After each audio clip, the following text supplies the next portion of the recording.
Welcome to yet another episode of the podcast, A Story for Your Query. I shall start with a few tidbits. You must have seen people blowing conch shells at a temple. There is a strong scientific theory behind it, and it really relates to the mind and the sound. The cosmic energy is magnified on entering the conch shell, and it radiates positive vibes and eradicates negative energy. Amazed? Well, there is more to it. Slow and acoustic music has a soothing effect on the mind, whereas fast and loud music aggravates the mind. Calming effect, which is perceived on listening to slow and acoustic music, is comparable to the result of meditation. Dr. Hartzell, a Sanskrit devotee and a postdoctoral researcher at Spain's Brain Center, spent many years studying and translating Sanskrit and became fascinated by its impact on the brain. Vedic Sanskrit Pandits trained for years to orally memorize and exactly recite the 3,000-year-old texts ranging from 40,000 to over 100,000 words. Dr. Hartzell's research is the first study to examine the brains of Sanskrit scholars. Using structural magnetic resonance imaging, which is MRI, at India's National Brain Research Center, they scanned the brains of 21 Sanskrit Pandits and 21 control subjects. It was found that numerous regions in the brains of the Pandits were dramatically larger than those of the controls, with over 10% more grey matter across the cerebral hemispheres and substantial increases in the cortical thickness.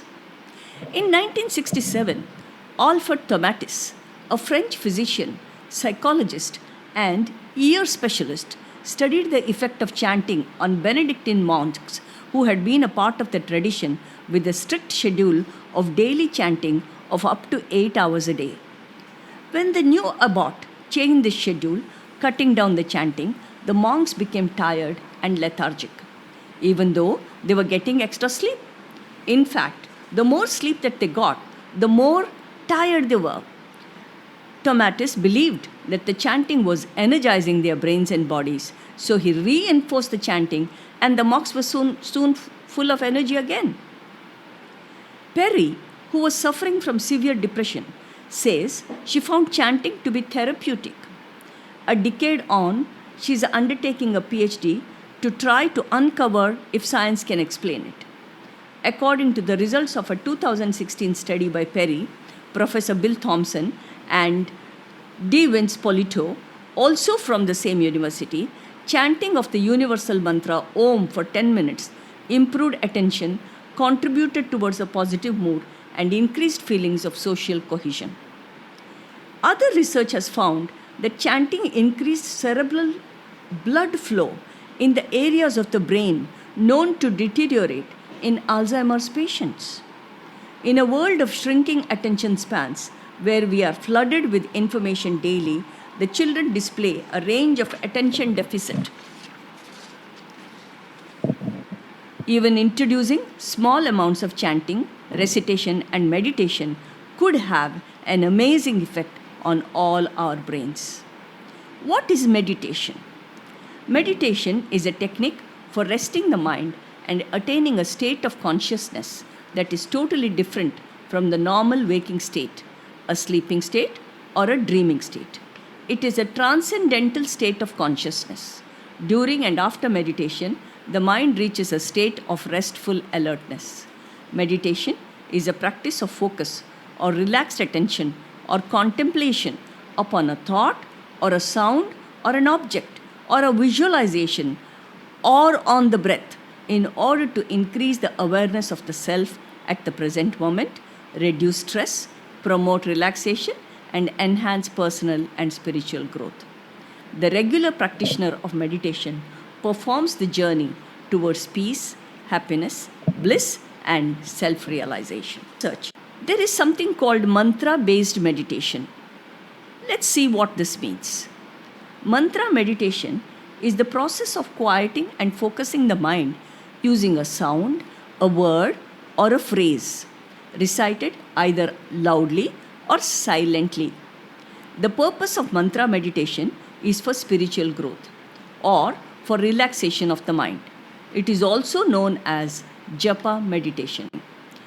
Through mantric chanting, one can cause the stuck energy to become released and we can return to a natural state of resonance.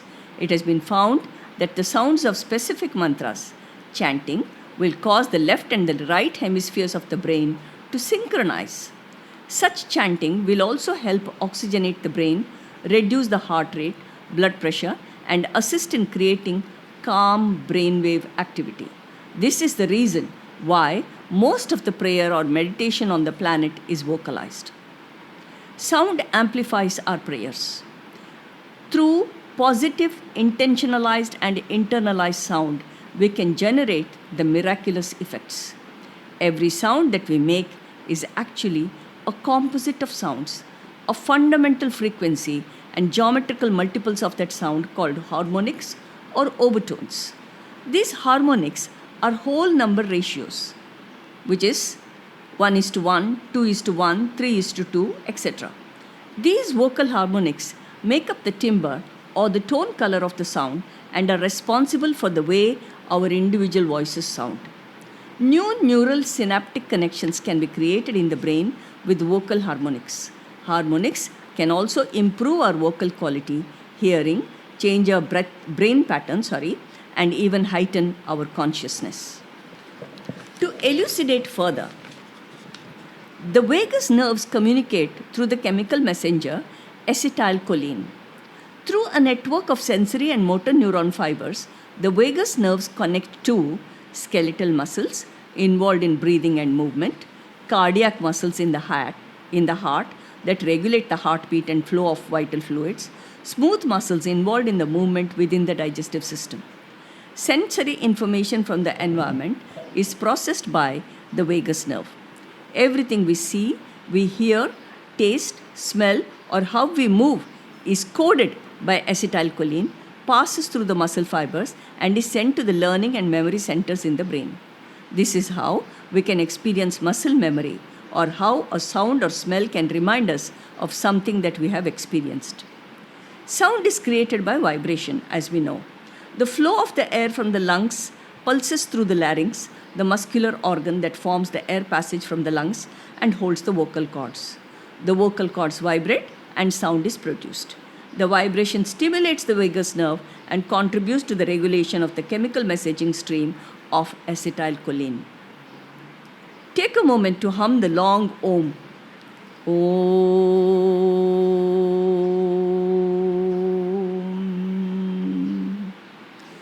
Feel the vibration. Acetylcholine is working through the vagus nerve, creating new connections in the brain for learning and memory. Hundreds and thousands of meaningful as well as meaningless sounds are used by different people in the mantra meditation, whereas some of the sounds could be universal or common, like Om, and while some sounds may be suiting to specific individuals. Some of the initiators of meditation require the initiated person to keep this mantra secret and not to reveal to anybody. Om is said to be the original primordial tone of the universe. It is interesting to note that astrophysicists have now detected echoes of the Big Bang that happened at the beginning of time. And this sound that they have detected is a humming sound very much like that of Om. A few interesting facts about Om. When chanted, Om vibrates at the frequency of 136.1 Hz. Interestingly, it is also the frequency of the 32nd octave of the earth year. The Gayatri Mantra effect. A research study, Steingerill, an American scientist who collected mantras, hymns, and invocations from all over the world and tested their strength in his physiology laboratory, revealed that the narration of Gayatri Mantra generates a frequency of 110,000 Hz. It is the sun's cosmic energy that is associated with the Gayatri Mantra. Chanting the mantra helps in increasing the blood supply to the brain cells and has profound positive impact on the spatial and the verbal memory. Additionally, it is important that you chant it correctly and in the right diction for it to emanate a vibration that affects the heart and helps it functioning better. The study reveals that the mantra helps in lowering the heart rate and also develops balanced breathing. It is best to chant the mantra at 6 a.m. It might be worthwhile to introduce meditation in schools. Chanting of the mantras of relevance would be advisable. This brings us to the end of the podcast. Do listen in and subscribe to the podcast. We'll see you next week. Thank you.